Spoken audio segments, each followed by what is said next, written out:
4 PM news network में दोस्तों आपका स्वागत है। मैं हूं आपके साथ राशिद ज़हीर। नायडू की और नीतीश कुमार की बातें आप बारहा सुन रहे हैं। मैं आपको पहले बता चुका कि ऐसा नहीं होने वाला कि मोदी जी प्रधानमंत्री पद की शपथ नहीं लेंगे। मैंने पहले भी कहा था आपसे, आपके सामने इम्कानात रखे गए, आपको थोड़ा सा उद्वेलित करते हुए ये खबरें बताई गई कि देखिए ये होने वाला है, और हुआ कुछ नहीं और होता भी नहीं। वजह उसकी ये है कि सब अपने अपने मुफाद परस्त के लोग हैं। एक शेर है, पहले मैं वो सुना दूं। उसने कहा कि शायर ने कि हर शख्स बाउसूल, हर शख्स बाज़मीर। मतलब हर एक इंसान आपको बाउसूल नज़र आता है और हर एक इंसान आपको ज़मीर वाला, बड़ी बात वाला। नीतीश कुमार बात वाले, प्रधानमंत्री जी बात वाले, राहुल गांधी बात, तो बाज़मीर भी दिखते हैं और दिखाते तो ऐसे ही हैं अपने आप को। तो शायर कहता है कि हर शख्स बाउसूल, हर शख्स बाज़मीर। मतलब ज़मीर वाला भी है और बाउसूल वाला भी। हर शख्स बाउसूल, हर शख्स बाज़मीर, अपनी ज़ात तक, ज़ाती मुफाद तक। अपनी ज़ात तक है बस और ज़ाती मुफाद तक है। अभी बिहार के अंदर पैसा लेना है, कुछ भी कहता रहे लोकतंत्र, लोगों की भावनाएं, कुछ नहीं सुनेंगे नीतीश।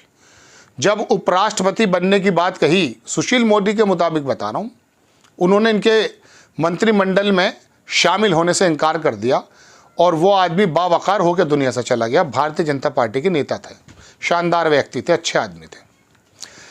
उनको जब नीतीश कुमार की भावना ये थी कि उपराष्ट्रपति बना दिया जाए, जब ये धनखड़ साहब को बनाया जा रहा था, तो उनका ये आरोप है, ये उन्होंने खंडन भी नहीं किया नीतीश ने आज तक।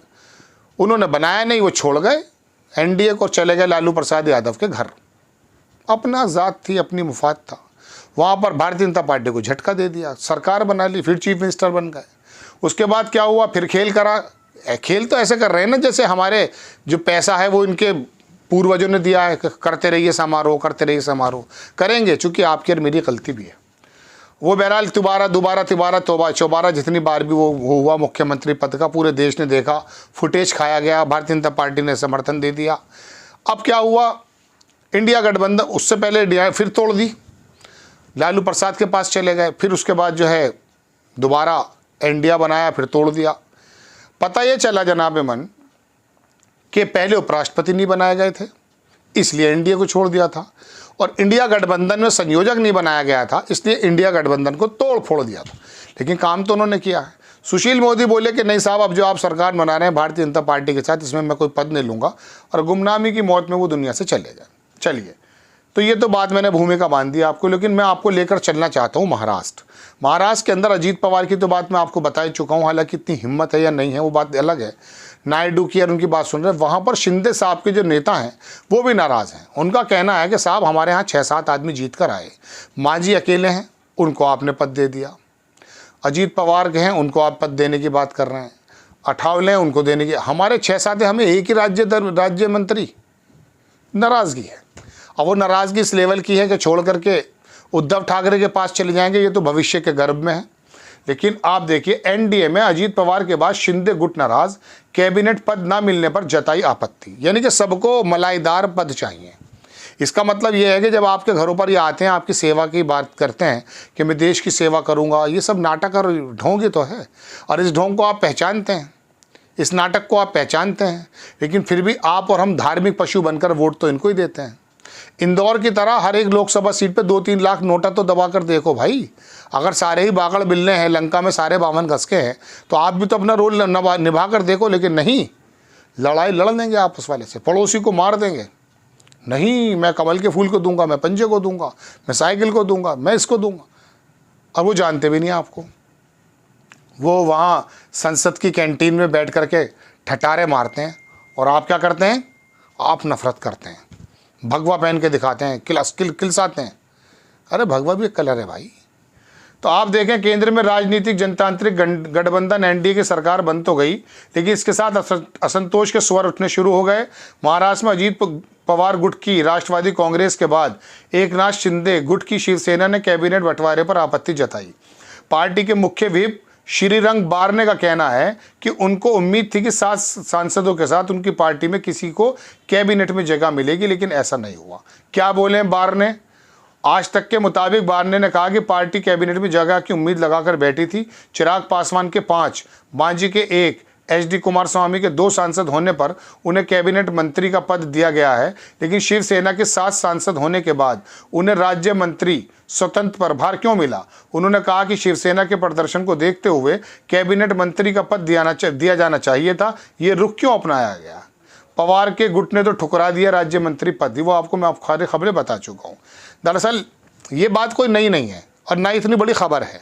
मैं तो आपको सिर्फ ये बताना चाहता हूँ कि जब वो भानुमति का कुनबा जोड़ा जाता है उसमें सभी लोगों की अपनी अपनी डिमांड्स होती हैं। अब मैंने बताया ना कि बिहार के अंदर तो अभी उन्हें पैसा चाहिए, उनको स्पेशल स्टेटस चाहिए, वो अपने अपने राज्यों के अंदर मुख्यमंत्री बने, चुनाव भी हैं बिहार में, तो थोड़ा पैसे का मामला मिल जाएगा, लोगों को दिखा देंगे हम काम कर रहे हैं, डबल इंजन की सरकार काम कर रही है, वरना 1 मिनट में टांग खींच दी जाएगी। नीतीश कुमार के बारे में तो लोग कहते हैं जिसका पैर छुए हैं उसके जो है टांग ज़रूर खींची है उन्होंने, ऐसा कहते हैं। लेकिन मैं अपनी पर्सनली बात बताऊं, इन 2-3 साल के अलावा नीतीश कुमार मुझे बड़े शानदार नेता लगते थे। वजह उसकी यह है कि बिहार जैसी जगह पर उन्होंने काम करके दिखाया था। लेकिन बात यह कि बिहार का सम्मान आप प्रधानमंत्री से 6 महीने छोटे हैं, आप पैरों में झुक रहे हैं। और वो भाव झुकने का वो नहीं है कि देश के प्रधानमंत्री या देश के भाव कह सकते हैं अभिभावक के पैर आप छू रहे हैं। अटल बिहारी के भी छू सकते थे, छुए होंगे, लेकिन उसके अंदर भाव दूसरा है। यहाँ तो भाव दूसरा है। जिस प्रधानमंत्री मोदी के बारे में आप क्या क्या नहीं कह बैठे बताइए, उनके पैरों में झुक रहे हैं, चूंकि आपको पता चल चुका है कि इस वक्त ताकत उनके हाथ में।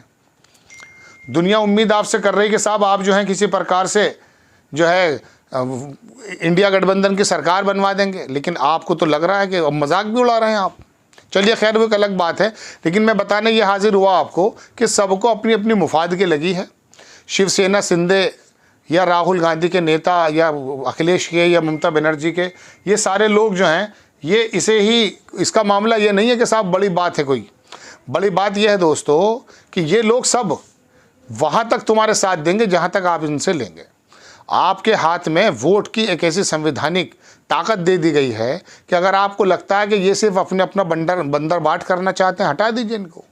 लेकिन आप प्रोपेगेंडे में आ जाते हैं, गोदी मीडिया के प्रोपेगेंडे में आ जाते हैं, राजनेताओं की नक्शेबाजियों में आ जाते हैं, रोने पर हंसने पर आ जाते हैं, क्योंकि आपके पास ज़्यादा ऑप्शन भी नहीं होते। लेकिन ऑप्शन है आपके पास ऑप्शन है।